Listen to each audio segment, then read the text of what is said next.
Carlos Alcaraz kicked off his Rotterdam 2025 campaign with a roller-coaster win over Botic van de Zandschulp, but instead of just celebrating, he decided to throw some shade at one of the ATP's biggest headaches, the constant ball changes.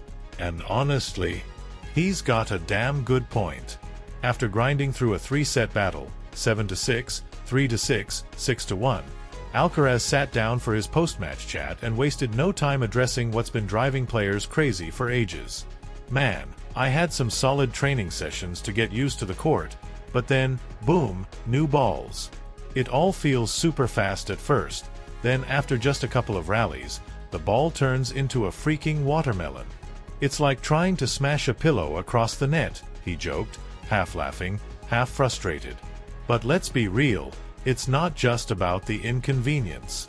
The constant switch-up of balls across tournaments is screwing with players' bodies. Alcaraz, ever the diplomat, isn't whining for the sake of it. He's pointing out a real issue that's leaving half the tour with aching elbows and shoulders. Last year, we saw a ton of injuries. So many guys struggling with their arms, elbows, shoulders, wrists, you name it.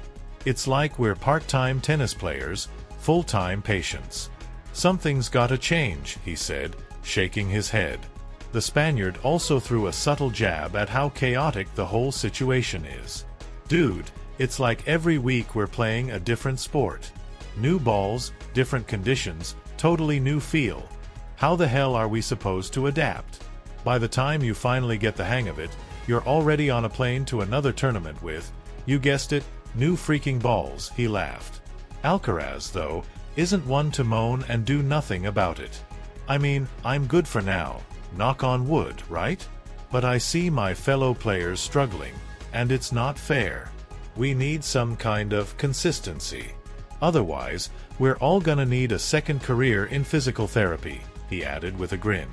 The ATP, for now, hasn't made any major moves to fix the issue, but the complaints are getting louder. Players are speaking up, trainers are raising eyebrows, and the fans? Well, they just want to see their favorite players last a whole season without ending up in a cast. For now, Alcaraz is rolling with the punches and the ever-changing tennis balls, but let's see how long that patience lasts. If more players keep breaking down mid-season, the ATP might finally have to stop pretending this isn't a problem.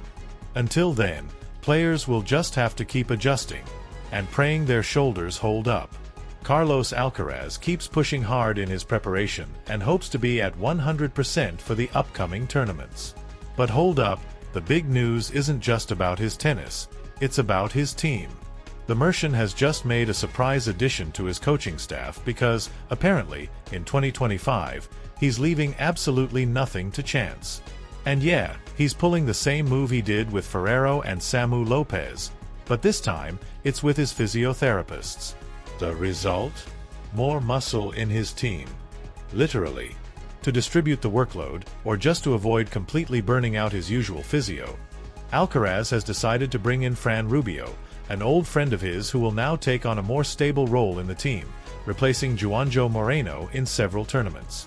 Basically, Moreno is getting a few weeks to breathe while Rubio steps in to take care of keeping Carlitos' body in top shape. According to Eurosport, the idea is to balance out the workload better so Alcaraz always has a physio available for every phase of the season. Meanwhile, the man from El Palmar is grinding it out in Rotterdam, without his main coach, Juan Carlos Ferrero. And is he worried about that? Not in the slightest. Of course, I have full trust in Juan Carlos, but Samu is also a hell of a coach. I train with Ferrero at home, he knows me inside out, but so does Samu. I trust him 100%, so nothing changes, he said, cool as ever. As for his first-round opponent, good old Botic van de Zandschulp, Alcaraz knew from the get-go it was going to be a tough one. I knew there would be tough moments. The first round in a new tournament is never a walk in the park. Plus, with the whole crowd backing him, Botic was always going to bring his best tennis. I had no doubt about that, he admitted after the match. And yeah, even though it wasn't easy, the Spaniard got the job done and, in the process, avenged his previous loss to the Dutchman. When talking about his opponent, Alcaraz didn't hold back on the compliments. Botic is a very complete player. Super quick, hits hard, and physically, he's built like a damn tank. You never know what he's going to pull out, and he can hit shots that not even he understands. That's what makes him so damn dangerous. Every time we've played, he's brought his A game, but I love that players like him have to give their absolute best if they want to beat me, he said with a half smile. That being said, this tournament isn't exactly rolling out the red carpet for him. The conditions aren't his favorite, but he's not one to sit around whining about it. I had good training sessions to adjust, but man, it's been tricky. New balls, everything feels crazy fast at first, and after just a couple of rallies, the ball turns into a balloon. Playing aggressive like that is a pain in the ass, but hey, I'm not making excuses. Even with these conditions, I think you can still play at a high level, he explained. So yeah, Alcaraz is marching forward in Rotterdam, keeping his eyes locked on the prize. He passed the first test, got his revenge on Van de Zandschulp, and now, his goal is to keep sharpening his game while dodging whatever traps the tournament throws his way. The next threat? Whoever he faces in the next round. But let's be real, when Carlitos is dialed in, he can take on anyone. Carlos Alcaraz already has his radar locked onto the biggest threats lurking in the ATP 500 Rotterdam draw, and things are escalating fast. The young Spanish superstar, currently ranked number 3 in the world, kicked off his campaign with a gutsy 7-6-3, 3-6, 6-1 victory over Dutchman Botic van de Zandschulp, ranked 84th globally. It wasn't exactly a walk in the park, but after shaking off some early rust and overcoming the energy of a crowd that was fully behind their home player, Alcaraz found his rhythm and steamrolled through the final set to secure the win. Now, the path ahead doesn't get any easier. Up next, he'll go toe-to-toe with either Canadian Félix Auger-Aliassime or Italian Andrea Vavassori in the round of 16. It's an interesting situation because Auger-Aliassime, despite his inconsistencies, has a high ceiling and has previously pushed Alcaraz in some tight battles. On the other hand, Vavassori is a less familiar name on tour, but his attacking game can cause problems for anyone on a fast indoor court like this one. No matter who comes through that matchup, Alcaraz will need to be on high alert, because from here on out, every opponent is going to throw the kitchen sink at him. With this victory over Van de Zandschulp, Alcaraz now leads their head-to-head record 3-1. But let's not forget the last time they faced off, things went in a very different direction.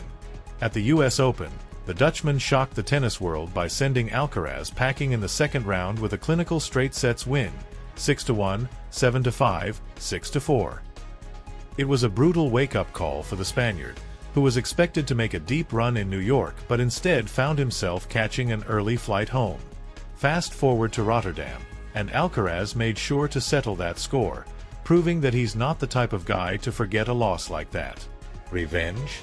Delivered. And with style. But if there's one name that could stand in Alcaraz's way and threaten his title hopes in Rotterdam, it's none other than Holger Rune.